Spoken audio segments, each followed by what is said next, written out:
আমার ভাইয়েরা বাবারা বন্ধুরা, ওই এলাকার একজন হাফেজ সাহেব চিন্তা করলো আমরা এলাকার ওই আল্লাহর ওলি, ওনার কাছে কত মানুষ যায়, আমিও একবার যাওয়ার দরকার। এরে হাফেজ সাহেব তুমি কেন যাইবা? আল্লাহর ওলির দরবারে যাইও না, ওনাদের কাছে গেলে শিরিক হয়, বেদাত হয়, এমন ফতুয়া বাংলা সমাজে এমন অনেক মৌলবী সাহেবও দেয়, কথা কন না ঠিক কিনা? আবার দিছে তো দিছে, আল্লাহর ওলির দরবারে যাওয়াটার বেদাত ফতুয়া দিছে।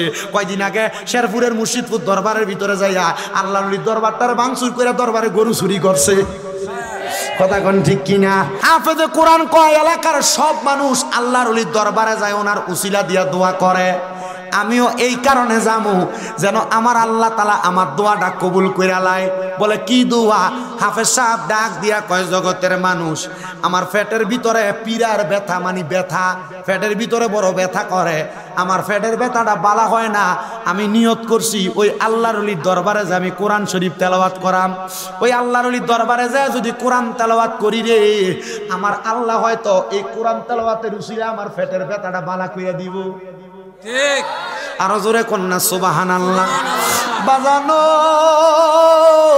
ওই হাফেজ সাহেবটা আল্লাহর ওলির দরবারের সামনে দেয়া দেয়া কোরআন শরীফ পড়ে। আমার আল্লাহ এমন বরকত দান করছে, হাফেজ সাহেব কই দুইটা আয়াত তেলাওয়াত কইরা শেষ করতাম পারছি না, আমার পেটের ব্যথা আমার আল্লাহ বালা কইরা দিছে। বাজানো আমার আল্লাহ যখন বান্দাটার পেটের ব্যথা বালা করছে, ওই বান্দা বাড়িতে গেছে, যাওয়ার পরে পরের দিন ওই বান্দার আবার পেটের ব্যথা যখন দেখা দিছে, বান্দা চিন্তা করলো গতকালকে আল্লাহর ওলির দরবারে যাইয়া কোরআন তেলাওয়াত করার কারণে আমার আল্লাহ যেহেতু আমার পেটের ব্যথা বালা করছে, আমি আজকেও যাইয়া আল্লাহর ওলির দরবারে কোরআন তেলাওয়াত করব। এবার ওই হাফেজ সাহেবটা আল্লাহর ওলির দরবারের সামনে দিয়ে কোরআন তেলাওয়াত করছে। কোরআন তেলাওয়াতটা করার সাথে সাথে আমার আল্লাহ তাআলা হাফেজ সাহেবের পেটের ব্যথা আবার ভালো করে দিছে। হাফেজ সাহেব খুশি হইয়া আল্লাহর ওলির দরবার থেকে বাড়ির মধ্যে চলে গেছে। 2-3 দিন পরে আবার ওই আল্লাহ পাকের বান্দা হাফেজে কোরআনের পেটের মধ্যে ব্যথা যখন হয়, হাফেজে কোরআন কয় আমি আবার রওনা করলাম আল্লাহর ওলির দরবারের সামনে। আল্লাহর ওলির দরবারের সামনে যাইয়া আমি এবার আল্লাহ তাআলার কোরআন তেলাওয়াত করা শুরু করলাম। আমি দেখলাম অন্যদিন কোরআন তেলাওয়াত করলে আমার পেটের ব্যথা ভালো হয়, আজকে কোরআন তেলাওয়াত করতেছি আমার পেটের ব্যথা আরো বাড়তেছে, আবার কোরআন তেলাওয়াত করতেছি আবার আমার পেটের ব্যথা বাড়তেছে, আবার কোরআন তেলাওয়াত করতেছি আবার আমার পেটের ব্যথা বাড়তেছে। হাফেজে কোরআনটা রাগান্বিত হয়ে গেছে, বড় রাগ নিয়া হাতের মধ্যে একটা চাবুক নিয়ে অথবা বেত নিয়া আল্লাহর ওলির কবরটার উপরে, আল্লাহর ওলির মাজারটার উপরে বেতটা নিয়া ঠাস ঠাস করে 3টা বাড়ি মারছে। আল্লাহর ওলির ওই কবরটার উপরে 3টা বাড়ি মাইরা হাফেজ সাহেব আল্লাহর ওলির দরবার থেকে বেতটা হাতে লইয়া বাহির হইয়া রাগান্বিত অবস্থায় দৌড়িয়া বাহির হইয়া যাইতেছে।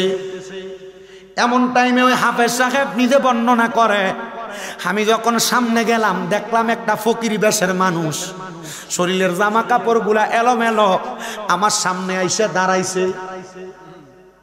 সামনে আইসা ডাক দিয়া কয় হাফেজ ও, হাফেজ ও, এ হাফেজ সাহেব কোরআন তোমার সিনার ভিতরে রাগ কেন করো, রাগান্বিত কেন? হাফেজ ডাক দিয়া কয় এ পাগল মানুষ, আমার সামনে থেকে সর, নচেত এখন হাতের বেত দিয়া তোর আমি বাড়ি দিমু। পাগল ডাক দিয়া কয় হাফেজ সাহেব তোমার সমস্যার কথা আমারে বলো। হাফেজ সাহেব কয় পেটের ভিতরে বড় ব্যথা, নিয়ত করে গেছিলাম কোরআন পড়লে আল্লাহ বালা কইরা দিব, 2 দিন বালা করছে, আজকে তো আমার পেটের ব্যথা বালা হইছে না। ওই পাগল ডাক দিয়া কয় পেটের ভিতরে ব্যথা এই জন্য নিয়ে এত রাগ। হাফেজ সাহেব কয় হ্যাঁ এত রাগ। এবার ওই পাগল ব্যক্তিটা হাতের মধ্যে কি জানি পরে একটা ফু দিছে, দিয়া হাফেজ সাহেবের পেটের ভিতরে বিসমিল্লাহ করে 3টা থাপ্পড় দিছে। হাফেজ সাহেব কয় ও জগতের মানুষ, 3টা থাপ্পড় লাগতে দেরি, আমার পেটের ব্যথা বালা হইতে দেরি করছে না। ওরে কেউ বুঝিতে পারে না রে ওলি আল্লাহর খেলা, আরে কামেল পীরের খেলা। ওরে জোর করিয়া বুঝতে গেলে তার ঘটে মরণ জ্বালা, কেউ বুঝিতে পারে ওলি আল্লাহ, আরে পীর মুর্শিদের ওরে 36 বছরে কারোর কেনাগি ফুটে না, আবার 6 মাসেরও কালের দয়াল পাই যে 16 আনার দয়াল পাই যে 16 আনা। দয়াল জোর করিয়া দিবে তোরে, জোর করিয়া দিবে তোরে ববের যত প্রেম জ্বালা, কেউ বুঝিতে পারে না রে ওলি আল্লাহর খেলা। আর পেন মুর্শিদের হবিগঞ্জের রিচিশান কোনার বাবারা, আশেপাশে এলাকা থেকে আগন্তুক আমার বন্ধুরা, তোমরা তো রিচি এলাকার মসজিদের ভিতরে টাইলসের মধ্যে শ্রদ্ধা দাও, তোমরা তো রিচি এলাকার মসজিদের ভিতরে তোমাদের মসজিদের যেই মুসল্লা আছে মুসল্লাতে শ্রদ্ধা দাও। কিন্তু জানো আল্লাহর কাবা ঘরের সামনে দাঁড়ায়া দাঁড়ায়া আল্লাহর কাবা ঘরের কালা গিলাপটার দিকে চাইয়া আল্লাহর বান্দা যখন শ্রদ্ধা দেয় চোখের পানি ধরে রাখতে পারে না, বান্দা কান্দে কান্দে কান্দে। আমি কত আশেকদেরকে জিগাইলাম, ভাইসাব মুখের ভিতরে তো মুস্কি মুস্কি হাসি দেখা যায়, কিন্তু চোখ দিয়া দিবায়া বায়া পানি পড়ে, কারণটা কি? আমারে কয় হুজুর এই কাবা ঘরের সামনে আসলে চোখের পানি এমনে এমনে পড়ে না, কাবা ঘরের সামনে আসলে চোখের পানিটা এই কারণে পড়ে, কারণ দুনিয়াতে নামাজ পড়ি একরকম, কিন্তু কাবা ঘরের সামনে আসলে আমার কাছে বড় মায়া মায়া লাগে। আমি দুনিয়ার জমিনের মধ্যে কি কাম করলাম, কিন্তু আল্লাহর কাবা ঘরের গিলাপটার দিকে চাইলে হুজুর আমার জীবনের সব গুনার কথা আমি ভুললা যাইগা। আল্লাহর কাবা ঘরের দিকে চাইলে আমার কলজাটা ঠান্ডা হয়ে যায়গা। এ আমার রিচির বাবারা, লাখ লাখ টাকার মালিক তুমি, ব্যাংকের মধ্যে তোমার টাকা পয়সা রাখা দিছ, তুমি টাকাটা প্রতি বছর জমলে তুমি একখান দিয়ে একটু একটু করে জমি কিনা তুমি তোমার সন্তানদেরকে দিয়া যাইবা। এ রিচি এলাকার পর্দার অন্তরালের মা, তোমার 1 বড়ি 2 বড়ি 3 বড়ি 5 বড়ি স্বর্ণ তুমি বানিয়া ঘরে রাখা দিছ না গো মা, এই স্বর্ণ দিয়া কোনো শান্তি না। না রে আব্বারা, এই জায়গা পয়সা জায়গা দিয়া টাকা পয়সা দিয়া শান্তি না। যদি জায়গা জমি থাকে একটা কোনা দিয়া বিক্রি কইরা ফুতের হাতে টাকাটা দিয়া কইবা, ফুতরে আমি তোর কাছে কিছু চাই না, এই জায়গা বেচার টাকাটা দিয়ে আমি আব্বারে মরার আগে একবার মক্কা শরীফ পাঠা। এ বাবা, এ যুবক ভাইয়েরা, কত হাজার হাজার টাকা কামাই করো, কত লাখ লাখ টাকা কামাই করো, তোমার টাকা পয়সাগুলো তোমার মতো পইরা থাকবে, তুমি একদিন দুনিয়া থেকে বিদায় হইয়া যাইবা। কই কক্সবাজার ট্যুরে যাওয়ার জন্য 10,000 টাকা বাজেট করো, মক্কা মদিনা যাইবার লাগে তো এখন একটা অ্যাকাউন্ট বানাও নাই, মক্কা মদিনা যাইবার লাগে তো একটা ব্যাংকে কটা টাকা ফালাও না। আমি তোমার কদমে হাত দিয়া বলবো রে যুবক, দুনিয়াটা শান্তির জায়গা না, শান্তির জায়গা না। শান্তি যদি পাইতে চাও, আশেকের আসল জান্নাত সোনার মদিনাটা দেখবার জন্য একটাবার তুমি নিয়ত করো। বলো হুজুর আমার মাসে বেতনই তো 10,000 15,000 টাকা, আমি কেমনে যাবো? আমি বলবো তোমার চাকরির টাকা তাইকা মাসে 500 টাকা আলাদা করে রাখো, আর নিয়ত করো নিয়াতুল মুমিনিন খায়রুম মিন আমালি, মুমিনের নিয়ত তার আমলের চাইতে উত্তম। খোদার কসম যদি মক্কা মদিনা যাওয়ার আগে এই টাকা যদি তোমার জোগাড় না হয়, যদি তুমি মারা যাও, আমল নামায় মক্কা মদিনা সওয়াবটা পাইয়া যাইবা। ও বন্ধু, ওই মক্কা মদিনা যাওয়ার জন্য চেষ্টা করো। পর্দার আড়ালের মা বোনেরা, তোমার জামাইটা বিদেশ থাকে, আল্লাহর দোহাই লাগে গো মা বোনেরা, জামাইটা যদি বিদেশ থাকে, কত স্বর্ণ চাও গয়না চাও, প্রতি বছর বছর তোমার স্বামী তোমার জন্য একটা না একটা স্বর্ণের জিনিস বানায়া দেয়, একটা না একটা স্বর্ণের গলার হার বানায়া দেয়, একটা না একটা স্বর্ণের ছুরি তোমারে বানায়া দেয়। এগুলা জামাইয়ের কাছে চাইও না, এগুলা জামাইয়ের কাছে চাইও না। শুধু কইবা তোমার কাছে আমি টাকা চাই না, পয়সা চাই না, স্বর্ণ গয়না চাই না, আমার একটু মক্কা মদিনাটা একটু দেখায় আনো। আর যদি তোমার কাছে থাকে 1 ভরি স্বর্ণ বাজারে বিক্রি করে দাও। এখন বর্তমান বাজার মূল্যে 1 ভরি স্বর্ণ বিক্রি করলে 1,22,000 টাকার উপরে পাওয়া যায়। এই স্বর্ণটা বিক্রি করে 22, 25, 30,000 টাকা যদি 1 লাখ হইয়া যায়, এই টাকাটা দিয়ে তুমি মক্কা মদিনা যাওয়ার নিয়ত করো। দেখবারে ও রিচির বাবারা, ওই মক্কার ঘরের সামনে গেলে তোমার কলিজাটা ঠান্ডা হইয়া যাইব। দুনিয়াতে কত রকমের পানি খাও, তোমাদের এলাকার মোটরের পানি খাইতে একরকম মজা লাগে, দোকানের ট্যাঙ্গের শরবত বানায়া খাইলে একরকম মজা লাগে। চিন্তা করে দেখো রে রিচির শামকুনার বাবারা, দুনিয়াতে তুমি যদি দোকান থেকে 7 আপ কিনো, মজু কিনা খাও, বিভিন্ন রকমের এই কোমল পানি খাইলে তোমার কাছে একরকম আর একরকম মজা লাগে। কিন্তু মক্কার ঘর কাবাটা তাওয়াফ কইরা যখন ডাইর কন্যাটা দিয়া সাফা মারোয়ার দিকে আশেকরা যায়, এটা তাওয়াফটা 7 চক্কর শেষ কইরা যখন একটা পানির কৌটা ওই জায়গায় সিরিয়ালে দেওয়া জমজমের পানি, এই পানিটা খাইলে কলজাটা এত ঠান্ডা হয়, জানো নি? এত মজা রে। এই পানি খাইলে তোমার দুনিয়ার অন্য কোনো পানির স্বাদ হইতো তুমি ভুলা যাইবা। হায় রে, এত মজার জায়গা তুমি যাইতে পারবানি। একবার মনে মনে নিয়ত করো, আরে মনে বড় আশা ছিল যাব কন্যা, মনে বড়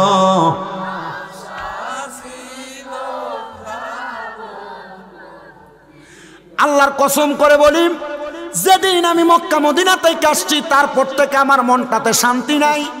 বলো হুজুর কারণ কি? কারণ সে জায়গায় গেলে আশেকের মনটা আর ধরে রাখতে পারে না। আমি চিন্তা করি মক্কায় নামাজ পড়তাম, মদিনায় নামাজ পড়তাম, কত ভাল লাগছে। আল্লাহ কখন জানি নিয়ে যাইবা। আমি আমার আল্লাহ তাআলার কাছে শুধু এই দোয়াটা করছি, আমি যে মক্কা মদিনা গেছি এমনি যাই নাই।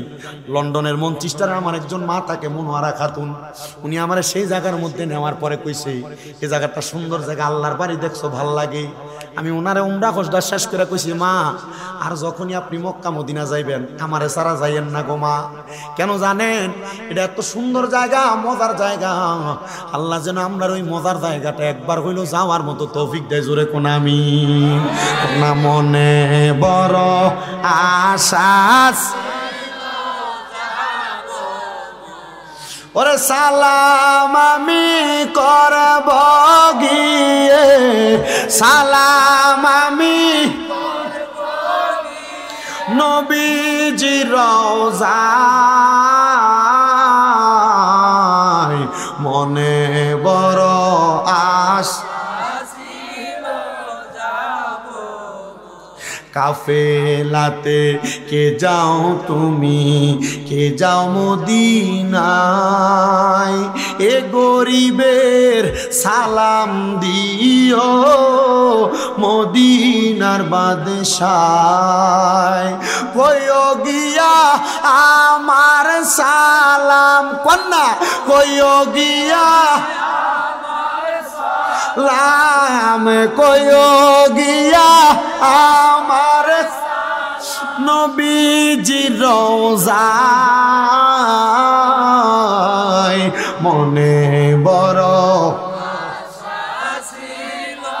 যাব মদিনায়। বলেন মনে বড় যাব। ওরে আরব সাগর পারি দিব, নাই কই আমার তরি, পাখি নয় তো উড়ে যাব ডানাতে বরে করি। বলেন আরব সাগর পারি দেব, নাই কই আমার তরি, পাখি নয় তো উড়ে যাব ডানাতে বরে করি। আমার আশায় আছে সম্বল নাই, আশায় আছে করি কিউ পাই, মনে বড় আশা যাব। রে বোবার মতো করে রাখো না মনটা। মদিনা নবী রওজার সামনে গেলে বুঝবা ওই মদিনা নবী রওজা দেখতে কত সুন্দর। পাকিস্তানি মহিলারা দেখতাম রওজার বাইরে দাঁড়ায় দাঁড়ায়া নবীজির মদিনা শরীফের সবুজ মিম্বরের দিকে যায় কান্দে। আমি চিন্তা করলাম এটা কিন্তু এই কান্দা না, চোখের পানি কিন্তু এমনি আইয়া না, অনেক বেড়াই তারে ফিটলো চোখের পানি আইয়া না। কথা কয় না কেন? কথা কন না কেন? এরা যে শুধু মদিনা শরীফের দিকে তাকায় তাকে কান্দে। মালয়েশিয়ান বেডারা এই মদিনা শরীফের দিকে তাকায় তাকায় কান্দে। মুহাব্বতে একটু আমার সাথে কন না, মনে বড়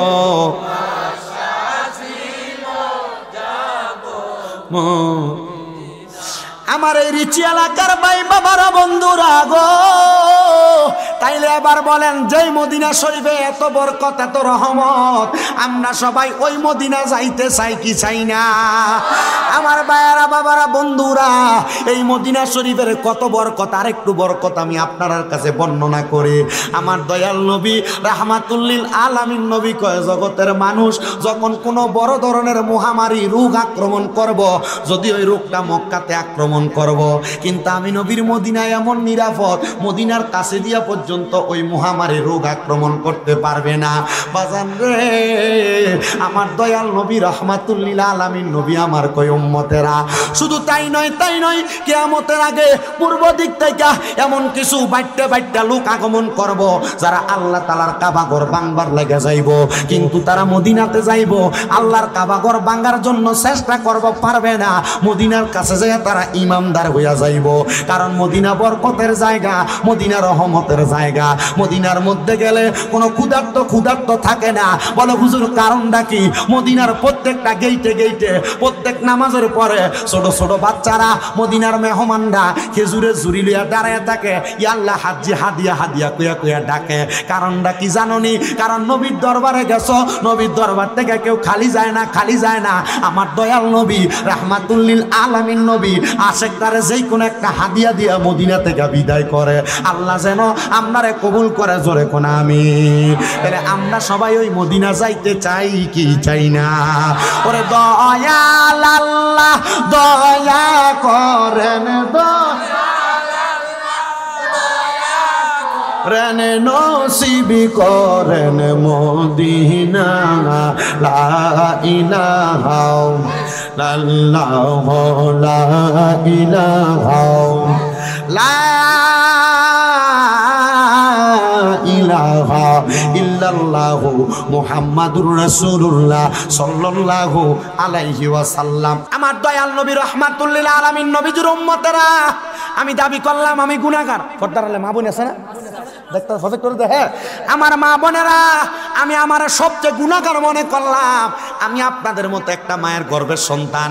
আপনারা যারা আছেন যে কোনো না কোনো মায়ের গর্ভের সন্তান, কথা কোন ঠিক কিনা? বাবারে, জীবনে কত গুনাহ করছেন একবার চিন্তা করেন। আপনার নিজের দোষটা আপনারে কাউরে খোঁজার দরকার নাই। দেখবেন আপনি যখন কারোর দিকে আপনার একটা আঙ্গুল তুলবেন, নিচে দিয়া ছায়া দেখবেন 3টা আঙ্গুল কিন্তু আপনার দিকে ফিরা রইছে। কথা কয় না? এই জন্য আমি স্বীকার করলাম সবচাইতে বড় গুনাহগার আমি, সবচাইতে বড় বদকার আমি। আমার দাড়ি পাকা অনেক মুরব্বী বাবারা আছেন, যুবক ভাইরা আছেন, মুরব্বী বাবারা চিন্তা করেন, আপনার জীবনের গুনাহ যদি আপনার ফুটে দেখতো, আপনি বাপরে কিন্তু বাপ হইয়া পরিচয় দিত না। এ যুবক, লুকে কত গুনাহ করছো, গোপনে কত গুনাহ করছো, গুনার খবর মা জানে না। যদি জানতো তোমারে ফুট কইয়া পরিচয় দিত না।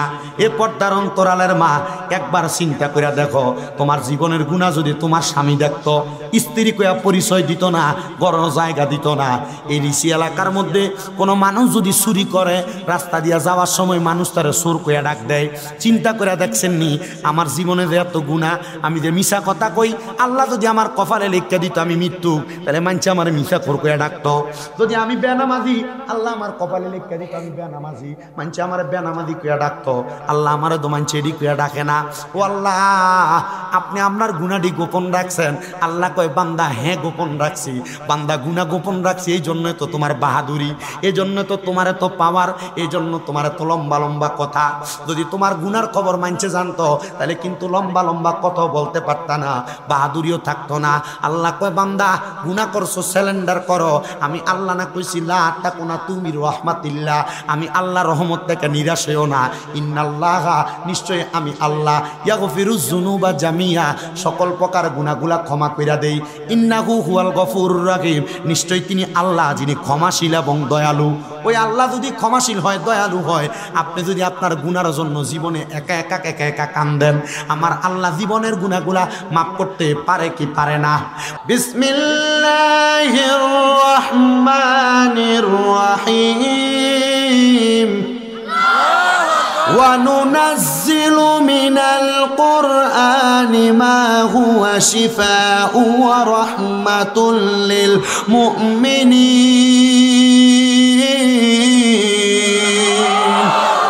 জবান খুলে বলেন ঘোষণাকার। আমার বাবারা, আলোচনা এখন থেকে শুরু হয়ে যাচ্ছে। আল্লাহ তাআলা কোরআনুল কারীমের মধ্যে বলেন, অনুনাজ্জিলু মিনাল কুরআনি, আমি অবতীর্ণ করেছি কোরআন, মা হুয়া শিফাউ, এটার আরোগ্য লাভের মাধ্যম, মুমিনিন মুমিনদের জন্য বরকত এবং রহমত হিসেবে। জোরে কোন সুবহানাল্লাহ। আয়াতে কারিমার সরল অনুবাদ হইল, অনুনাজ্জিলু মিনাল কুরআনি মা হুয়া শিফাউ ওয়া রাহমাতুল লিল মুমিনিন। আমার আল্লাহ কয়, আমি কোরআন নাজিল করলাম মুমিনদের জন্য শেফা এবং রহমত হিসেবে। ও আল্লাহ, আপনি যেহেতু মুমিনদের জন্য কোরআনটারে শিফা এবং রহমত হিসেবে নাজিল করলেন, তাহলে আমরা বান্দারা আপনার কোরআনুল কারীমরে যে তেলাওয়াত করব, আমরা লাভটা কি হইব? আপনি কি আমরা রোগ বালা মুসিবত মাফ করবেন নি? আমার এই ঋষি এলাকার ভাই বাবারা, বন্ধুরা রে, পর্দার অন্তরালের আমার মা বোনেরা, আপনারা তো বর্তমান জামানায় কোরআন পড়তে চান না। আগের যুগে এ বয়স্ক বাবাদেরকে জিজ্ঞাসা করলে উত্তর পাওয়া যাবে। ফজরের নামাজ পড়া ঘরের আনাসে কানাসে দিয়ে হাঁটলে এই ঘর থেকে ওই ঘর থেকে গুনগুন গুনগুন কোরআন তেলাওয়াতের আওয়াজ শোনা যাইতো। আর এখন কালা বেরিয়েতের নাকের ঘুমাইন আওয়াজ শোনা যায়। কথা কন না কেরে?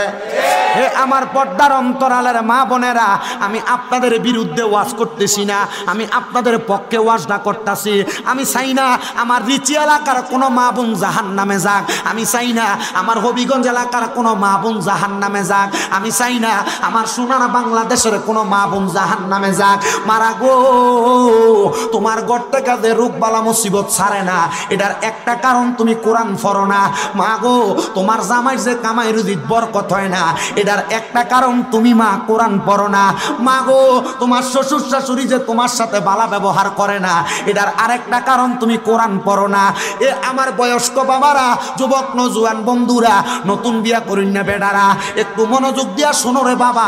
ঘরের মধ্যে যাইয়া আজকে বউরে বলবা, আমার কলিজার টুকরা স্ত্রী, সকালবেলা তো তুমি আমার জন্য রান্না করো, সুন্দর নাস্তা বানাও, ভাত পাকাও, তরকারি পাকাও, তুমি আমার জন্য খানাটা প্রয়োজনে আধা ঘন্টা পরে পাকাইবা। এই স্ত্রী, আমি স্বামীরে তুমি সকালবেলা কষ্ট করে একটু কোরআন পড়ে শোনাইবা, তুমি ঘরের ভিতরে একটু কোরআন পড়বা। এই কথাটা যদি বলেন, আপনার স্ত্রী কিন্তু বেজার হবে না, খুশি হইব। কথা কন না? কিন্তু আপনি তো আপনার এই ফোরা মুখ দিয়ে আপনার বউরে বলতেন পারেন না। বলে হুজুর কেমনে কমু, আমি নিজেই তো সকালবেলা কম্বল মোড়ানি দিয়ে ঘুমাই। হুজুর কেমনে বলবো, আমি নিজেই তো সকালবেলা লেপ গায়ে দিয়ে ঘুমাই, আমার কাছে ঘুমটা সাফে একবারে ফজর আযানটা দিলে। এ আমার বাবারা, এটা ঘুম সাফে না, আপনারে ফেরেশতা, আপনারে শয়তানে সাফায়। বলে হুজুর কেন কেন, আমার আল্লাহর ইবাদত করবো, আমার আল্লাহ কি আমার ঘুমটা ওই টাইমে অটোমেটিক ভাঙ্গে দিতে পারে না? ও বাবা, আপনি তো নিয়তে করেন না। আপনি ফজরের সময় উঠবেন, জামাই বউ দুইজন মিলা যদি ফজরের নামাজের সময় উইটা ফজর নামাজটা ফইরা আল্লাহর কোরআনটা লইয়া বইতা, তাহলে তোমরার গর্বে থেকে কিন্তু একটা আব্দুল কাদের জিলানির মতো সন্তান হইতো, তোমরার গর্বের থেকে গাউসে বাকের মতো সন্তান হইতো, খাজা গরিবে নওয়াজের মতো সন্তান হইতো, কেল্লা বাবার মতো সন্তান হইতো, শাহজালাল শাহপরানের মতো সন্তান হইতো। কিন্তু তুমি মা ক্ষেত্রের মধ্যে সন্তান নিয়া টিকটক চালাও, ফলক দুনিয়া তাইলে ভাত খাওয়াইলে ভাত খায় না, টিকটক লাগাই দিলে কত সুন্দর খানা খায়। কথা কই না কি রে বাজানো? একটু গভীর মনোযোগ দিবেন রে বাবারা। এই যুগের মধ্যে আমার মা বোনেরা আমার কথাগুলা মানুক আর না মানুক, আমি আমার মা বোনদের সচেতনতার জন্য কথাগুলা বইলা দিয়া যায়। শুধু আপনারা এখানে যারা আছেন, আপনারা তো ফ্যান্ডেলের মানুষগুলা শুনবেন, এই যে সোশ্যাল মিডিয়া দেখতেছেন, এটার মাধ্যমে সারা বাংলা না সারা বিশ্বের মুসলমানেরা এই ওয়াজ মাহফিলগুলা শোনে। আমি সব মা বোনদের কাছে বলবো, গো মা, আমি তোমাদের সন্তানের মতো, যদি ঘরের মধ্যে শান্তি চাও, যদি ঘরের মধ্যে থেকে রোগবালা মুসিবত দূর করতে চাও, যদি স্বামীর জামাইয়ের কামাই রুজিতে বরকত আনতে চাও, 1 নাম্বার তুমি নামাজি হও, 2 নাম্বার তুমি ফদ্দাশীল হও, 3 নাম্বার তুমি কোরআনটা পড়ো, দেখবা বরকতের কোনো অভাব হবে না। আপনারা কোন বরকত দেওয়ার মালিক একজন, তিনি কে? কথা কন না কে? আমার বাবারা, তাহলে এই কোরআনের মাঝে বরকত আসেনি? জোরে কোন আসেনি? কেমন বরকত রে বাবা, একটু মনোযোগ দিয়া শুনবেন। আল্লাহ তাআলার একজন সাচ্চা পাক্কা বন্ধু ইন্তেকাল করছে, মানে মারা গেছে। এলাকার মানুষ আল্লাহর ওলিদেরকে ভালোবাসেননি আপনারা? বাসি মোহাব্বত করি, পীর মাশায়েখকে সম্মান করি, ভালোবাসি, মোহাব্বত করি। এটার কারণ হইল আল্লাহ কইছে ইন্না রাহমাতাল্লাহি করিবুম মিনাল মুহসিনিন, নিশ্চয় আমি আল্লাহর রহমত, আল্লাহর ওলি যারা তারার কাছে আছে, তারা নিকটবর্তী হইলে আমার রহমত পাইবা। জোরে কোন সুবহানাল্লাহ। বাজান রে, তবে ফিরটা চিনতে একটু বুঝা শুননা চিনবা। বর্তমানে অনেক ফির দেখা যায় যারা মুড়িদের সামনে বইয়া বইয়া সিগারেট খায়। কথা কন্যা কে রে আসেনি এমন বহুত ফির দেখা যায় যে ফিরেরা মুরিদ মানে মহিলা মুরিদদের সামনে লইয়া বইয়া থাকে। এটি ফির না, এটি বন্ড। কথা কন বলুন কারণ কি? এটার কারণ হইলো ফির যদি সিগারেট খায় তাহলে মুরিদ গাঞ্জা খাইব। কথা কন না কেন? ফির যদি সিগারেট খায় মুরিদ কি খাইব? তো ফির তো সিগারেটই ছাড়ে না মুরিদের সামনে, মুরিদের সিগারেট দিয়ে। কথা কয় না? আমি নিজে দেখছি, দেখার পর আমি চিন্তা করলাম এটাও ফির। একটা বালা পীরের সন্ধান দিই। অনেক পীর আছে আপনাদের হক্কানি পীর মাশায়েখ। আমার হাতে একটা কাগজ দেখতেছেন, 19 ডিসেম্বর, 20 ডিসেম্বর, 21 ডিসেম্বর, বৃহস্পতি, শুক্র, শনিবার এই মাসের ঢাকা আসিয়ান সিটিতে দাওয়াত ইসলামের উদ্যোগে 3 দিনের সুন্নতে বড় ইজতেমা হবে। এখানে যাইবেন, এখানে এই দরবারের ফির আসবে না। ফির মাদানী মুজাকারার মাধ্যমে, সোশ্যাল মিডিয়ার মাধ্যমে আপনাদের সাথে কথা বলবে, বয়ান করবে। যায় দেখেন ওই পীরের দরবারের মুরিদরা কেমনে চলে, ওই পীরের দরবারের মুরিদরা ওই জায়গায় কেমনে চলাফেরা করে। যখন আপনি যাইবেন তখন চিন্তা করবেন কি রে, আমরা এলাকার ফির আর এই ফিরের লগে বহুত তফাৎ। মারহাবা কইতেন না? আর জোরে কইতেন না মারহাবা? সাহাবায়ে কেরাম প্রশ্ন করি, ইয়া রাসূলুল্লাহ, ইয়া হাবিবাল্লাহ, নবী গো, আপনি নবীর কাছে জানতে চাই, আপনি নবী বলেন হক্কানি ফিরটা চিনতাম কেমনে? চিনার দরকার আছে না? আমি যদি কইয়া যাই আপনি হক্কানি ফির চিনবেন কেমনে? যুবক ভাইয়েরা, মুরব্বী বাবারা, পর্দার অন্তরালের মা বোনেরা, হক্কানি পীর চিনার উপায় আল্লাহর নবী কয় ইজারু উযুকিরাল্লাহু আযজা ওয়া জাল্লা, হক্কানি ফিরের দিকে চাইলে আল্লাহর কথা মনে হইব। কার কথা? আল্লাহ। নবী গো, আল্লাহরে তো কোনোদিন দেখছি না গো নবী, তাহলে আল্লাহর কথা কেমনে মনে হইব? আমার দয়াল নবী, রহমতের নবী কই উম্মত, ওই হক্কানি ফির আমার আল্লাহরে এমন ভয় করব, আমার আল্লাহরে এমন ডরাইব। তো এবার আপনারা কোন যে ফিরটা আল্লাহরে ডরাই, এটা কি খাইতে পারে? বর্তমানে অনেক পীর আছে, মুরিদ যদি হাদিয়া লইয়া যায় মুসাফাটা বালা কইরা করে, হাদিয়া না থাকলে মুসাফাটাও সুন্দর নাই। গরু লইয়া গেলে সুন্দর ব্যবহার, গরু নাই সুন্দর ব্যবহার নাই। হাদিয়া আছে সুন্দর ব্যবহার, হাদিয়া নাই সুন্দর ব্যবহার নাই। বাজি রে, আল্লাহর নবী কয় এমন পীরের কাছে যাইবা যেই পীরটার দিকে চাইলে আল্লাহর কথা মনে হয়, নবীর কথা মনে হয়। ইয়া রাসূলুল্লাহ, ইয়া হাবিবাল্লাহ, নবী গো, আর কোন পীরের সন্ধান দিবেননি। আমার নবী ইবনে মাজাহ শরীফের 303 নাম্বার পৃষ্ঠার হাদিস বলে, আমার নবী কয় আলা উখবিরুকা আমুলুকিল জান্নাতি, আমি নবী কি তোমাদেরকে জান্নাতের বাদশা সম্পর্কে খবর দিব না? নবী গো, জান্নাতের বাদশা কারা? আমার নবী কয় জান্নাতের বাদশা হলো তারা। ক্বালা রাজুলুন দাঈফুন মুস্তাদাফুন যু তিমরাইনি লা ইউবাহু লাহু লাউ আকসামা আলাল্লাহি লা আবাররা। আমার নবী কয় যে ব্যক্তিটার শরীরটা দুর্বল, যেই ব্যক্তির শরীরের কাপড়গুলা এলোমেলো, দেখলে তোমার পছন্দ হবে না। মানে রাস্তার মধ্যে মাঝে মাঝে অনেক পাগল ব্যক্তি দেখবেন, এরা আল্লাহ নবীর পাগল হয়ে রাস্তায় রাস্তায় ঘুরে, এরা দুনিয়ার টাকা পয়সা ধন সম্পত্তির মায়া ত্যাগ করে দিছে। আল্লাহর নবী কয় এরা হইল জান্নাতের বাদশা, জান্নাতের বাদশা। আমরা সমাজের অনেক মানুষ এমন পাগল দেখলে এদেরকে খেদায়া দেয়, এদেরকে কলা সুলকা মারে, এদের গায়ের মধ্যে পানি মারে। আল্লাহ দোহাই আপনার পায়ে হাত দিয়া বলি, মা বোনেরাও মনে রাখবেন, এমন কোন পাগল আসলে এদেরকে খেদাইবেন না, দমক দিবেন না, পারলে সহযোগিতা করবেন, না পারলে আর আল্লাহর হস্তে ক্ষমাটা চাইয়া নিবেন। কেন কেন কেন? আল্লাহর নবী কয় এরা হইল জান্নাতের বাদশা। তো যেই কথাটা বলতেছিলাম, কোরআন হইল রোগের শেফার মাধ্যম। মাধ্যম, কোরআন হইল রহমতের মাধ্যম। আমি আমার বয়ানটা আপনাদের কাছে ওই দিক থেকে ধারাবাহিকভাবে টানতেছি। ওই আল্লাহর বান্দা দুনিয়া থেকে ইন্তেকাল করছে, ইন্তেকাল করার পরে এলাকার মানুষ ওই আল্লাহর বান্দারে যে জায়গায় দাফন করছে মানে মাটি দিছে, দাফন করার পরে সব মানুষ ওই আল্লাহর বান্দার দরবারের কাছে এসে জিয়ারত করে আর আমার আল্লাহর কাছে ক্ষমা প্রার্থনা করে। এলাকার সব মানুষের বিশ্বাস এই আল্লাহর ওলির কাছে আইসা দোয়া করলে আমার আল্লাহ দোয়া কবুল করে। করেনি? কথা কয় না, করেনি? আল্লাহর ওলির কাছে যাইয়া ওনাদের উসিলা দিয়া দোয়া করলে আমার আল্লাহ দোয়া কবুল করে। বাবি রে, এবার ওই আল্লাহর ওলিটা যখন ইন্তেকাল করছে, ওনার ইন্তেকালের পরে আপনার এলাকাতে হাফেজ সাহেব আছে না? এনে না কেটা একটা হাফেজ সাহেব আছে, বলাটা কইরে হাফেজ সাহেব আসেনি এই মাহফিলের স্টেজ ও দাঁড়ই আছে। আমার হাব আল্লাহ কবুল করে কোনা আমিন। আমার ভাইয়েরা, বাবারা, বন্ধুরা, ওই এলাকার একজন হাফেজ সাহেব চিন্তা করলো আমরা এলাকার ওই আল্লাহর ওলি, ওনার কাছে কত মানুষ যায়, আমিও একবার যাওয়ার দরকার। এরে হাফেজ সাহেব তুমি কেন যাইবা? আল্লাহর ওলির দরবারে যাইও না, ওনাদের কাছে গেলে শিরিক হয়, বেদাত হয়। এমন ফতুয়া বাংলা সমাজে এমন অনেক মৌলবী সাহেবও দেয়, কথা কন না ঠিক কিনা? আবার দিছে তো দিছে, আল্লাহর ওলির দরবারে যাওয়াটার বেদাত ফতুয়া দিছে। কয়দিন আগে শেরপুরের মুর্শিদপুর দরবারের ভিতরে যাইয়া আল্লাহর ওলির দরবারটার ভাঙচুর করে দরবারে গরু চুরি করছে। কথা কোন ঠিক কিনা? বাদান আমার এদেরকে গালাগালি করা, এদের সাথে কোনো উগ্র কথা বলা আমার স্বভাব না। আমি কাউরে গালাগালিও করি না, উগ্র কথাও বলি না। আমার স্বভাব হইল কেউ ভুল করলে পারলে ভুলটা ধরাইয়া দেয়। আর আমার 1 ঘন্টা 1.5 ঘন্টা ওয়াজের মধ্যে কোনো ভুল হইলে আপনিও আমারে ধরাইয়া দিবেন। বলো হুজুর কারণ কি? কারণ যে আমারে ভুলটা ধরাইয়া দেয় আমি তারা আমার শত্রু মনে করি না। মাঝে মাঝে দেখবেন আমার ভুল ধরে অমুক হুজুর তমুক হুজুর, আর বেটা 1.5-2 ঘন্টা ওয়াজ করি, ভুল কেন হবে না? আমি কই এখন না, আমি যদি মরণের আগ পর্যন্ত ওয়াজ করি আমার 10টা কথার ভিতরে 8টা কথা ভুল হইব, তুমি আমার 8টা ভুল কথা মানবা না, 2টা সঠিক কথা মানবা। এই সঠিক কথা মাইনা তুমি যদি আমল করো তাহলে এটার কারণে আল্লাহ আমারে মাফ করব। আমি মানুষ, আমার ভুল হবে, তবে মনে রাখো আমি যেমন ভুল করি তুমিও এমন ভুল করো। আল্লাহর ওলির দরবারে যাওয়া বেদাত বলো শয়তানের বাচ্চারা। আল্লাহর ওলির দরবারের দেখছি যে চুরি করছে, এটা কই ফাইলা?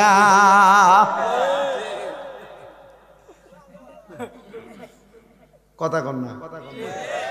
আমার কথা হইলো বাবুরে ঠিক আছে, আপনার মন চায় না আপনি আল্লাহর ওলির দরবারে যাইবেন না, কিন্তু বিষয় হলো আপনি আল্লাহর ওলির দরবারে যে দেখছি চুরি করলেন, গরু চুরি করলেন, টিন্ডি খুলে খুলে নিলেন, এটা কোনটা করলেন?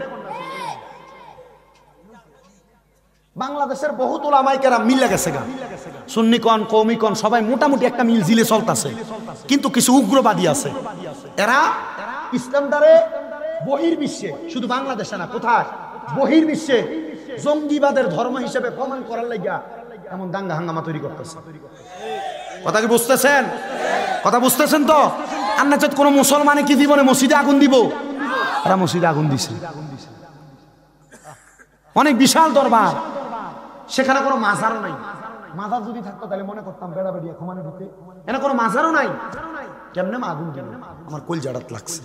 আমি আল্লাহর কাছে কইছি, আল্লাহ তুমি উত্তম ফয়সালাকারী, আল্লাহ তুমি জানো কেন তোমার বন্ধুর দরবারে হামলা করাইলা। কিন্তু হ্যাঁ, এটা সত্য কথা। আল্লাহ কইছে মান আদালি ওয়ালিয়ান ফাকাদ আযামতুহু বিল হারব। আল্লাহ কয় যারা আমার বন্ধুর সাথে দুশমনি করে আমি আল্লাহ এদের সাথে যুদ্ধের ঘোষণা করি। আল্লাহর লগে যুদ্ধ করবেন? নমরুদের কথা ভুলে গেছেন গা, ফেরাউনের কথা ভুলে গেছেন গা। ল্যাংরা মশারে কানের ভিতর দিয়ে ঢুকাইয়া জুতা দিয়ে বাইরে ফিরছে। তারপরে এমনি মরবেন? আল্লাহর ওলিদের সাথে বেয়াদবি করতে বড় সাবধান, বড় সাবধান, বড় সাবধান। আল্লাহ আমাদেরকে আল্লাহর ওলির ইতাআত আর গোলামিতে জীবন কাটানোর তৌফিক দান করুন। জোরে কোন আমিন। আমার বাবা, বাবারা, বন্ধুরা, হাফেজে কোরআন কয় এলাকার সব মানুষ আল্লাহর ওলির দরবারে যায়, ওনার উসিলা দিয়া দোয়া করে। আমিও এই কারণে যাবো যেন আমার আল্লাহ তাআলা আমার দোয়াটা কবুল কইরা লাই। বলে কি দোয়া? হাফেজ সাহেব ডাক দিয়া কয় জগতের মানুষ, আমার পেটের ভিতরে পীড়ার ব্যথা, মানে ব্যথা, পেটের ভিতরে বড় ব্যথা করে, আমার পেটের ব্যথাটা বালা হয় না। আমি নিয়ত করছি ওই আল্লাহর ওলির দরবারে যে আমি কোরআন শরীফ তেলাওয়াত করাম। ওই আল্লাহর ওলির দরবারে যায় যদি কোরআন তেলাওয়াত করি রে, আমার আল্লাহ হয়তো এই কোরআন তেলাওয়াতের উসিলা আমার পেটের ব্যথাটা বালা কইরা দিব। ঠিক, আরো জোরে কন্যা সুবহানাল্লাহ। বাজানো ওই হাফেজ সাহেবদা আল্লাহর ওলির দরবারের সামনে দেয়া দেয়া কোরআন শরীফ পড়ে। আমার আল্লাহ এমন বরকত দান করছে, হাফেজ সাহেব কই দুইটা আয়াত তেলাওয়াত কইরা শেষ করতাম পারছি না, আমার পেটের ব্যথা আমার আল্লাহ বালা কইরা দিছে। বাজানো আমার আল্লাহ যখন বান্দাটার পেটের ব্যথা বালা করছে, ওই বান্দা বাড়িতে গেছে, যাওয়ার পরে পরের দিন ওই বান্দার আবার পেটের ব্যথা যখন দেখা দিছে, বান্দা চিন্তা করলো গতকালকে আল্লাহর ওলির দরবারে যাইয়া কোরআন তেলাওয়াত করার কারণে আমার আল্লাহ যেহেতু আমার পেটের ব্যথা বালা করছে, আমি আজকেও যাইয়া আল্লাহর ওলির দরবারে কোরআন তেলাওয়াত করব। এবার ওই হাফেজ সাহেবটা আল্লাহর ওলির দরবারের সামনে দিয়ে কোরআন তেলাওয়াত করছে। কোরআন তেলাওয়াতটা করার সাথে সাথে আমার আল্লাহ তাআলা হাফেজ সাহেবের পেটের ব্যথা আবার ভালো করে দিছে। হাফেজ সাহেব খুশি হইয়া আল্লাহর ওলির দরবার থেকে বাড়ির মধ্যে চলে গেছে। 2-3 দিন পরে আবার ওই আল্লাহ পাকের বান্দা হাফেজে কোরআনের পেটের মধ্যে ব্যথা যখন হয়, হাফেজে কোরআন কয় আমি আবার রওনা করলাম আল্লাহর ওলির দরবারের সামনে। আল্লাহর ওলির দরবারের সামনে যাইয়া আমি এবার আল্লাহ তাআলার কোরআন তেলাওয়াত করা শুরু করলাম। আমি দেখলাম অন্যদিন কোরআন তেলাওয়াত করলে আমার পেটের ব্যথা ভালো হয়, আজকে কোরআন তেলাওয়াত করতেছি আমার পেটের ব্যথা আরো বাড়তেছে। আবার কোরআন তেলাওয়াত করতেছি আবার আমার পেটের ব্যথা বাড়তেছে। আবার কোরআন তেলাওয়াত করতেছি আবার আমার পেটের ব্যথা বাড়তেছে। হাফেজে কোরআনটা রাগান্বিত হয়ে গেছে, বড় রাগ নিয়া হাতের মধ্যে একটা চাবুক নিয়ে অথবা বেত নিয়া আল্লাহর ওলির কবরটার উপরে, আল্লাহর ওলির মাজারটার উপরে বেতটা নিয়া ঠাস ঠাস করে 3টা বাড়ি মারছে। নাউজুবিল্লাহ। কয়টা বাড়ি মারছে?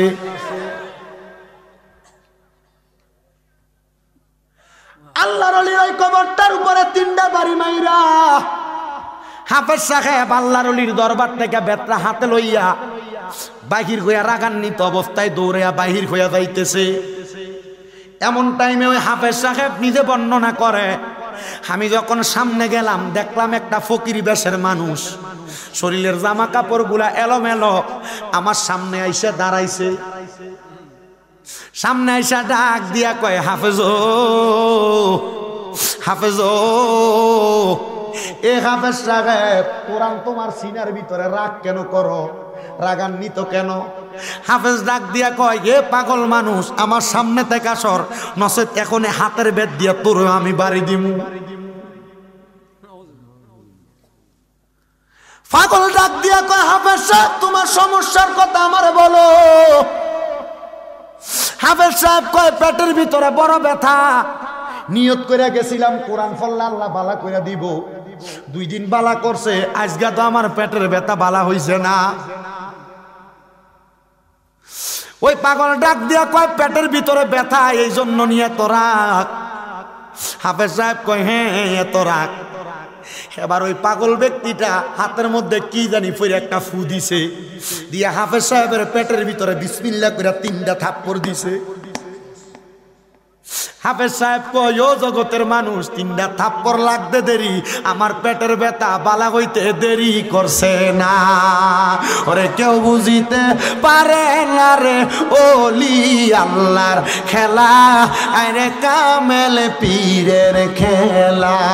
ওরে জোর করিয়া বুঝতে গেলে তার ঘটে মরণ জ্বালা, কেউ বুঝিতে পারে ওলি আল্লাহ আরে পীর মুর্শিদের।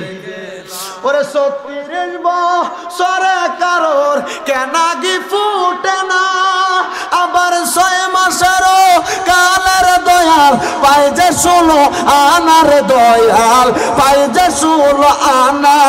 দয়াল জোর করিয়া দিবে তোরে, জোর করিয়া দিবে তোরে ববের যত প্রেম জ্বালা, কেউ বুঝিতে পারে না রে ওলি আল্লাহর খেলা, আরে পীর মুর্শিদের।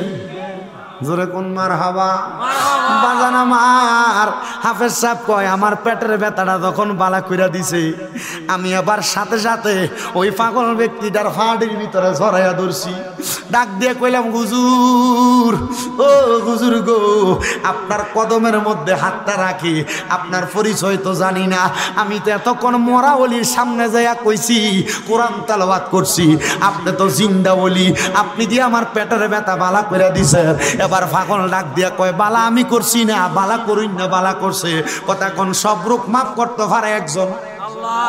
আসতে কইছে আর মোহাব্বত এখন কি বন্ধুরে। ওই পাগল ডাক দিয়া কয় এরে পাগলা শোনো,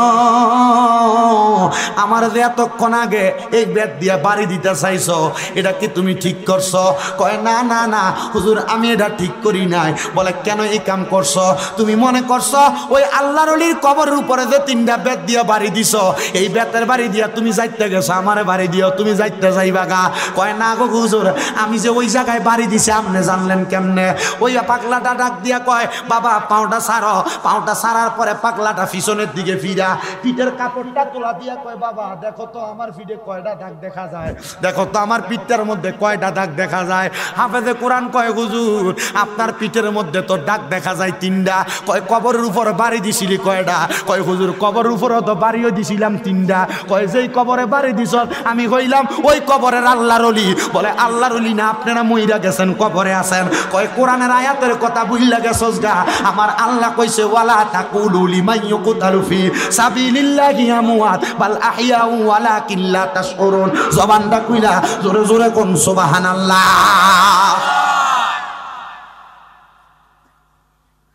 হে আমার রিচে এলাকার ভাই বাবারা বন্ধুরা, আল্লাহ বলছে যারা আল্লাহর রাস্তায় মারা গেছে, আল্লাহর রাস্তায় ইন্তেকাল করছে, তোমরা তারারে মরা কইও না। আল্লাহ কয় বাল আহিয়াগুন, তারা হইল জিন্দা। জোরে কোন সুবহানাল্লাহ। যারা তারারে মরা কয় এরা নির্বোধ, এরা বোকা, এরা বুঝে না। আল্লাহ কয় ওয়ালা কিল্লা তাসুরেন, এরা নির্বোধ, বুঝে না, বুঝে না, বুঝে না। তোমরা তারারে মরা কইও না, মরা কইও না, এরা জিন্দা। তাহলে আল্লাহর ওলিরা জিন্দা না মরা? এই জোরে কোন জিন্দা না মরা? বন্ধুরে ও আমার রিচি এলাকার বাবারা বন্ধুরা, এবার ওই পাগলার যুবক ছেলেটা ডাক দিয়া কয় হুজুর আপনি যেহেতু ওই আল্লাহর ওলি, আপনি আমার একটা কথার জবাব না দিলে আমি আপনার কদম ছাড়তাম না। হুজুর কেমনে উঠাইলেন? আপনার কারণটা জানতে চাই। হুজুর কয় আল্লাহর ওলিরা শুধু জিন্দা থাকে না রে, জিন্দা থাকে না। আল্লাহর ওলিরা মাঝে মাঝে সারা দুনিয়াতে বিচরণ কইরা কইরা ঘুইয়া বেড়ায়। আল্লাহ তাআলা আল্লাহর ওলিদেরকে সেই ক্ষমতা দিছে, তারা মরা না, তারা জিন্দা।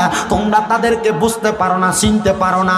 এবার ডাক দিয়া কই হুজুর প্রথম দিন কোরআন পড়ছি পেটের ব্যথা ভালো হয়েছে, দ্বিতীয় দিন কোরআন পড়ছি পেটের ব্যথা ভালো হয়েছে, তৃতীয় দিন কোরআন পড়লাম আমার পেটের ব্যথা ভালো হইল না কেন? এই জবাব যতক্ষণ না দিবেন ততক্ষণ আপনার আমি কদম ছাড়তাম না। জোরে জোরে কোন সুবহানাল্লাহ। ছেলেটা একটা ডাক দিয়া কয় হুজুর তাহলে তৃতীয়বার কেন আমার পেটের ব্যথাটা ভালো হইল না? আমি রাজ্ঞেন আপনার পেটে এই আপনার কবরের উপরে বাড়িটা দিছিলাম। হুজুর ডাক দিয়া কয় বাবা প্রথম দিন যে তুমি কোরআন তেলাওয়াত করছো, তোমার কোরআন তেলাওয়াতের সুরটা আমার কাছে বড় মজা লাগছে।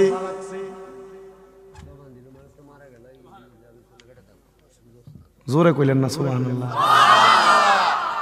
মানে প্রথম যখন এই ফুলা কোরআন তেলাওয়াত করছে আল্লাহর ওলিটা আমার কাছে কি লাগছে? তার মানে আপনি কবরে থেকেও কি করছেন? কথা কই না, কবরে থেকেও।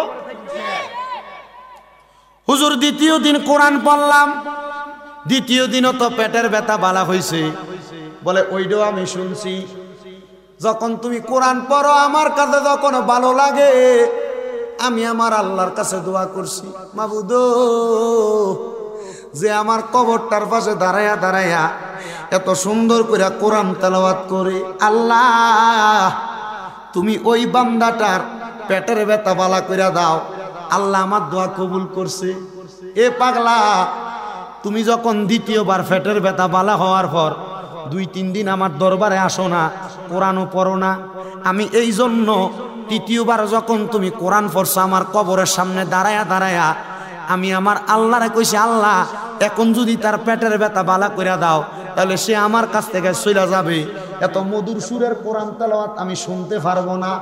আল্লাহ তুমি তার পেটের ব্যথাটা আর একটু বাড়াইয়া দাও যেন সে আমার কবরের সামনে দাঁড়ায়া দাঁড়ায়া বেশি করে কোরআন পড়ে। হাফেজ সাহেব শোনো রে, শোনো শোনো শোনো, আমার আল্লাহ আমার দোয়া এত কবুল করব, আমি বুঝতে পারছি তোমার পেটের ব্যথা যখন আরো বাইরে গেছে তুমি কোরআন তেলাওয়াত বেশি করে করছো, কিন্তু আবার যখন কোরআন পড়ো আমার আল্লাহ তাআলা তুমি বান্দারে এমন ভাবে পেটের ব্যথা বাড়াইয়া দিছে রে, তুমি রাগান্বিত হইয়া আমার এই কবরের উপরে আঘাত করছ। আমি বুঝছি না রে তুই যে আমার কবরের উপরে এমন ভাবে আঘাত করবি। আমার আল্লাহ তাআলা তোর কবর তোর পেটের ব্যথা ভালো করে দেখ। আমি এখনো দোয়া করলাম আর কোনোদিন পেটের ব্যথা হবে না।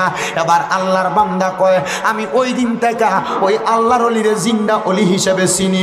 ওনার কারামতটা দেখা আমার বড় ভালো লাগছে, আমার বড় মায়া লাগছে। আমি ওই আল্লাহর অলির কবরের সামনে দাঁড়ায়া দাঁড়ায়া দাঁড়ায়া দাঁড়ায়া কান্দি, মাবুদ আমি হাফেজ সাহেব মানুষ, আমার মা নাই আমার আব্বা নাই, আপনি আমার আম্মা আব্বার কবরের আযাবটা মাফ করে দেন। আল্লাহ আমার আম্মা আব্বার কবরের আযাবটা মাফ করে দেন। হাফেজ সাহেব কানতে কানতে কানতে কানতে কানতে কানতে আমার আল্লাহর কাছে বারবার বারবার দোয়া করে। দোয়া যখন করে এবার হাফেজ সাহেব বলেন আমি কোরআন তেলাওয়াত কইরা কান্না করতেছি কার জন্য? মার জন্য আর বাবার জন্য। আজকের মাহফিলে অনেক সন্তানই তো বসছেন, মা নাই বাবা নাই।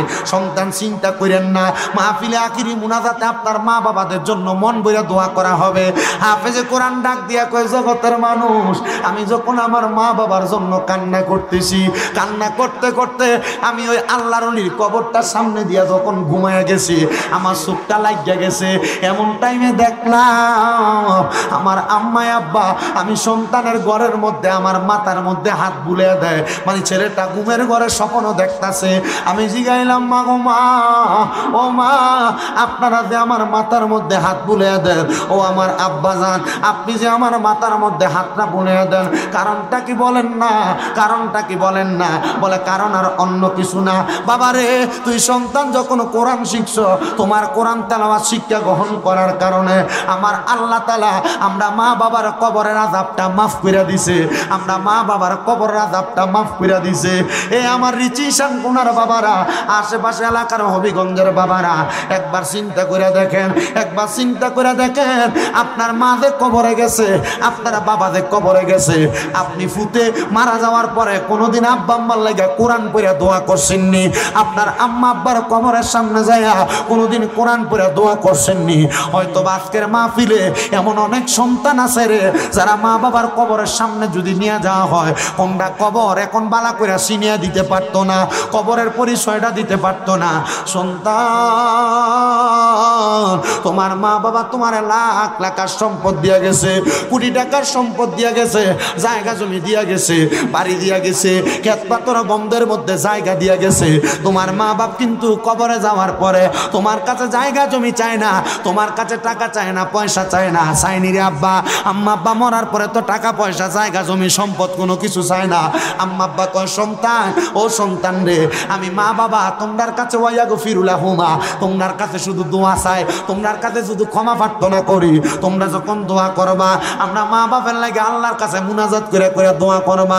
মাদিনে ও আমার রিচি এলাকার বাবারা বন্ধুরা, আমার আল্লাহ পাক রব্বুল আলামিন জানিয়ে দেয় জগতের বান্দা দলেরা আমার নবীর হাদিসের মাধ্যমে শিক্ষা গ্রহণ করো। একটা সমুদ্রের ভিতরে যখন কোনো মানুষ নৌকা ছাড়া ডুবন্ত অবস্থায় থাকে, সাঁতার কাটতে থাকে বাঁচার জন্য, একটা নৌকা যায়া ওই সমুদ্রের ডুবন্ত ব্যক্তিটারা বাঁচাইলে ওই ডুবন্ত ব্যক্তিটা যত খুশি হইয়া যায় আমার আল্লাহ তাআলা, আমার আল্লাহ তাআলা, আল্লাহ তাআলার ওই বান্দার জন্য যদি দুনিয়াতে কেউ দোয়া করে ওই বান্দাটা তেমন খুশি হইয়া যায়, তেমন খুশি হইয়া যায়। হায় রে আজকে রিচি শানকুনার মাহফিলে কে জানি বসছে, কার জানি জগতের মধ্যে মা নাই, কার জানি জগতের মধ্যে বাবা নাই। ওই হাফেজে কোরআন হাফেজ সাহেব হওয়ার কারণে আল্লাহ না তার মা বাবার কবরের আযাব মাফ করছে। তুমি তো নামাজই পড়ো না, তুমি রোজাও রাখো না, আল্লাহ তোমার মা বাবার কবরের আযাব মাফ করবো না তুমি এটাও গ্যারান্টি দিতে পারো না। এ সন্তানের দলেরা আম্মা আব্বা তোমার কাছে শুধু দোয়া চায়, দোয়া চায়, দোয়া চায়। পারলে ওই মা বাপের লেগে মনটা কইলা দোয়া করবা। কিন্তু আজকের মাহফিলে হয়তো বা এমন অনেক সন্তান বসছে যারা বাইয়ে বাইয়ে ঝগড়া করে মা বাপরে আলাদা করে দিছ, যারা বাইয়ে বাইয়ে ঝগড়া করে মা বাপরে জুদা করে দিছ, মা বাপের খানা আলাদা করে দিছ, বউয়ের কথা শুইনা মারে ধমক দিছ, বউয়ের কথা শুইনা বাপরে ধমক দিছ, বউয়ের সাথে ঝগড়া করে মা বাপের খানা আলাদা করে দিছ। এ সন্তান, তোমার আব্বা আম্মা বালা কোনো খানা খাইছে না, তুমি সন্তানরে আম্মা আব্বা বালা খানা খাওয়াইছে। আম্মা আব্বা ঘরের মধ্যে বালা কোনো জামা কাপড় পরছে না, তুমি সন্তানরে আম্মা আব্বা বালা জামা কাপড় পরাইছে। তান কেমনে রে, কেমনে রে, কেমনে রে ওই মা বাপরে জুদা করে দিয়া রাখছ, মা বাপরে আলাদা করে দিয়া রাখছ। সন্তান, ও সন্তানের দলেরা, মা বাপ যুবক যুবতী থাকতে ঘরের মধ্যে যদি ভালো গোস্ত রান্না করত, মা তরকারির সাথে আলুটা বাড়াইয়া দিত, মা গোস্ত খাইতো না, তুমি ফুতের জন্য রাতে খাইবা রাইখা দিত, মা নিজে আলু দিয়ে বাটরা খাইয়া শেষ করত। কিন্তু তুমি সন্তানের ঘরে কত মেহমান খানা খায়, তুমি তোমার মা বাপরে আলাদা করে দিয়া রাখছ, জুদা করে দিয়া রাখছ। মা সকালবেলা এক ভাইয়ের ঘরে ভাত খায়, দুপুরবেলা এক ভাইয়ের ঘরে ভাত খায়, রাত্রবেলা এক ভাইয়ের ঘরে ভাত খায়, এক সপ্তাহ এক ভাইয়ের ঘরে ভাত খায়। কিরে, দুইজন বেড়া বেড়ির দায়িত্ব তুমি নিতে পারছো না, আম্মা আব্বার দায়িত্ব তুমি নিতে পারো নাই। পারবা কেমনে, পারবা কেমনে, পারবা কেমনে? কিন্তু তোমার মা বাবা তোমার দায়িত্বটা এত কঠোরভাবে নিছে, এত কঠোরভাবে নিছে। সন্তান, 3-4 ভাই হইতা মা জননী একটা ডিমও যদি মুরগি পারত, এটার 3 টুকরা 4 টুকরা করে সিদ্ধ করে খাওয়াইতো। হায় রে, আজকে ওই সন্তানের ঘরে মা বাবার জায়গা হয় না, মা বাপরে বালা করে খাওয়ায় না। মনে রাখবারে সন্তান, আম্মা আব্বা বুড়া হওয়ার পরে আম্মা আব্বার জিব্বার স্বাদ নষ্ট হয়ে যায়।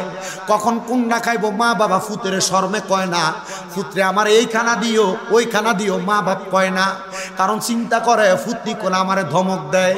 এ সন্তান, তোমার মা বাপরে যে তুমি আলাদা করে রাখছ, যদি তুমি ধন্য মায়ের ধন্য সন্তান হও, তোমার কাছে আমি আবদার জানাই, পাল্লা দাও তোমার পাও আমার সামনে দাও, আমি আমার জিব্বা দিয়া তোমার পাওটা পরিষ্কার করে দিমু। তবু আদা করবা, আজকে এখান থেকে বাড়ির মধ্যে যাইবা, যে মা বাপের পাউডির মধ্যে ধরবা, ধরে কইবা মা ও আব্বা, আল্লাহর রাস্তে আপনার কাছে মাফ চাই, আল্লাহর রাস্তে আপনার কাছে ক্ষমা চাই, আর আলাদা খাওয়া লাগবে না, এখন থেকে আমি সন্তানের ঘরে খাইবেন। তারা 2-3 ভাইয়ের মন চাইলে আমার ঘরে তারা প্রতি ওয়াক্ত আপনার তরকারি দিয়া যাইব, তাদের মন চাইলে আপনার খানার ব্যবস্থা করব। বলে হুজুর কেন? কারণ মা বাবা যখন যারটা দিয়া মন চাই তারটা দিয়া খানা খাইব। কেউ যদি এমন কর্ম করে থাকো, আজকে এখান থেকে বাড়িতে মা বাপের ফাউন্ডির ধরবা। বলে হুজুর পায়ে ধরতাম কেন? আল্লাহর কসম, আমার আল্লাহ যদি তোমারে মাফ না করে, স্বয়ং আল্লাহ যদি তোমার মা বাপ যদি তোমারে মাফ না করে, স্বয়ং আল্লাহ তোমারে মাফ করবে না, স্বয়ং আল্লাহ তোমারে মাফ করবে না, স্বয়ং আল্লাহ তোমারে মাফ করবে না। নবী কয় উম্মত, ও আমি নবীর উম্মতের দলেরা, তোমরা ওই মা বাপরে খুশি করো। যদি মা বাপরে খুশি করতে পারো, তাহলে আমার আল্লাহ তোমরার প্রতি খুশি হইব। বলে হুজুর দলিল দেন, রেফারেন্স লাগবো। আমার নবী কয় রেদার রব্বি ফি রিদাল ওয়ালিদাইন, আল্লাহর কসম, যারা দুনিয়াতে মা বাপরে সন্তুষ্ট করলো, আমার আল্লাহ মা বাবার সন্তুষ্টিতে সন্তুষ্ট হইয়া যাইল। এই জন্য একজন আশেক সুরে সুরে বলে, তোমরা কোনো দিনও মা বাবার মনেতে কষ্ট দিও না, তোমরা কোনো দিনও মায়েরই মনেতে কষ্ট দিও না। হায়রে মায়ের মনে কষ্ট দিলে খোদা তোর সহে না, বলেন মায়ের মনে কষ্ট দিলে খোদা তো সহে না। তোমরা কোনো দিনও মায়েরই মনেতে কষ্ট দিও না। আরে কত পাপী আছে যে মাকে কষ্ট দেয়, মায়ের মনে কষ্ট দিয়ে অভিশাপ নেই। হায়রে মায়ের মনে কষ্ট দিলে কষ্ট পায় রাব্বানা, বলেন বাবার মনে নয়, কষ্ট দিলে কষ্ট পায় রাব্বানা। তোমরা কোনো দিনও মায়েরই মনেতে কষ্ট দিও না। এ সন্তান আম্মা আব্বার পায়ে ধরে মাপ চাইবা। অনেকে চিন্তা করে হুজুর আমি তো আমার মা বাপের লগে অন্যায় করছি না, পাপ করছি না, আম্মা আব্বার জুদো করছি না, দমকও দিছি না। আমি বলবো পুত্রে তবুও মা বাপের পায়ে ধরবি। মা বাপের পায়ে ধরলে দাম কমে না, পারলে মাঝে মাঝে সুযোগ পাইলে মা বাপের পায়ে চুমা দিবা। কি দিবা? আজকের মাহফিল কবুল হবে কি হবে না এটার গ্যারান্টি কেউ দিতে পারবে না। তবে আমি একটা গ্যারান্টি দিয়া যাই, যদি আগামীকালকে দেখো ঋষি এলাকার কোনো বয়স্ক আব্বা দোকানে বইয়া কয় হ্যাঁ শামিম রেজার কথা শুনে আমার ফুতে রাত্রবেলা আমার ফায়ে ধরে মাপ চাইছে, কিন্তু আমার ফুতে কোনোদিন আমার লগে কোনো অন্যায় করছে না। কোন মা যদি কোনো মারে বলে যে হ্যাঁ শামিম রেজার ওয়াজ শুইনা আমার সন্তান রাত্রবেলা আমার পায়ে ধরে মাপ চাইছে, কিন্তু আমার সন্তান কোনোদিন আমার লগে কোনো অন্যায় করছে না, বাবা রে ওই মা বাবার পায়ের কাছে ছোট হইলে সারা দুনিয়াতে তোমার সম্মান আল্লাহ বাড়াইয়া দিব। আপনাদের দুয়ার বরকতে আমি মাত্র কামেল প্রথম বর্ষে পড়ালেখা করি, কিন্তু আমার আল্লাহ তাআলা আমার সম্মান ইজ্জত ছোট রাখে নাই। আলহামদুলিল্লাহ আমি যার যোগ্য না আল্লাহ আমারে তার চাইতে বেশি দিছে। আপনাদের দুয়ার বরকতে কুমিল্লাতে আমার 6টা মাদ্রাসা চলে। আমার প্রত্যেকটা মাদ্রাসায় ছাত্র ভরপুর আছে। এ বাবা হবিগঞ্জের পোলাপান আছে, ব্রাহ্মণবাড়িয়ার কত পোলাপান আছে, হাফিজি পড়ে আমার মাদ্রাসায়। আমি শুধু ওই পোলাপান্ডিরে কইছি জীবনে যা করো আম্মা আব্বার মনে কষ্ট দিও না, এদেরকে না খাবাই রাখো না, প্রয়োজনে তোমার ইনকামের সব টাকা পয়সা এদেরকে বিলিয়ে দিবা। কারণ কি জানেন?